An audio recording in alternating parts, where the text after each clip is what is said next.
permanent moves. They are moves designed to respond to the current security environment. Moreover, these forces are not going to fight in Ukraine. They're going to ensure the robust defense of our NATO allies. Now let me lay this out for you in a series of 3 steps. First, 1,000 soldiers that are currently based in Germany will reposition to Romania in the coming days. Now, this is a Stryker squadron, a mounted cavalry unit that's designed to deploy in short order and to move quickly once in place. And they will augment the some 900 U.S. forces that are currently in Romania. Now, this force is designed to deter aggression and enhance our defensive capabilities in frontline allied states.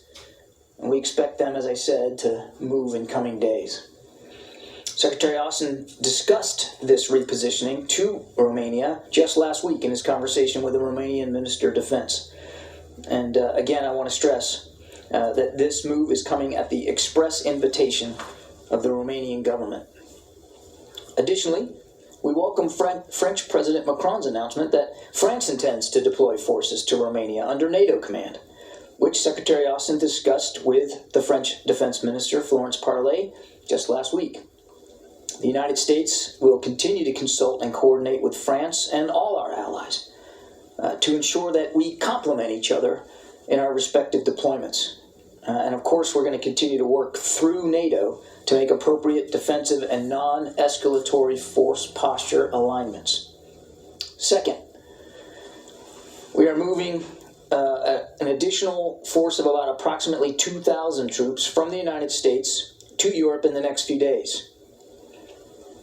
The 82nd Airborne Division is deploying components of an infantry brigade combat team and key enablers to Poland, and the 18th Airborne Corps is moving a joint task force capable headquarters to Germany. Now, both of them, as you know, are based in Fort Bragg, North Carolina. Collectively, this force is trained and equipped for a variety of missions to deter aggression and to reassure and to defend our allies. Not surprisingly, we work very closely with our Polish and German allies to set the stage for these movements, and we absolutely appreciate their support. Again, these are not permanent moves. They respond to current conditions. We will adjust our posture as those conditions evolve. Third, and finally, all of these forces are separate and in addition to the 8,500 personnel in the United States on heightened alert posture that I announced last week.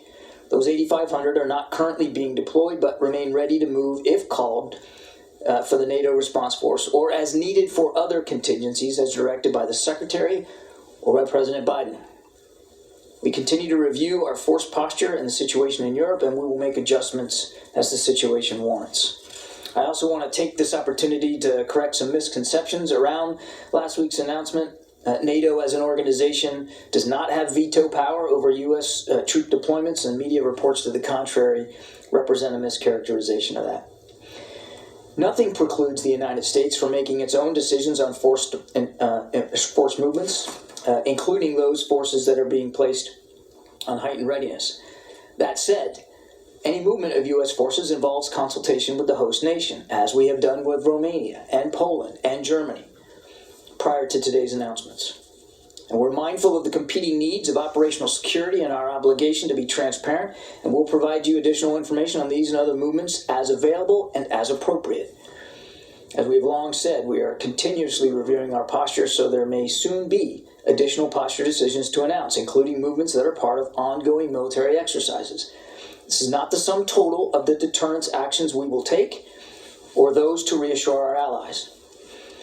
I think it won't surprise you, we take a theater-wide approach to deterrence and defense, and we welcome the additional announcements by Spain, Denmark, the UK, and the Netherlands of their consideration to deploy additional forces to reinforce NATO's eastern flank.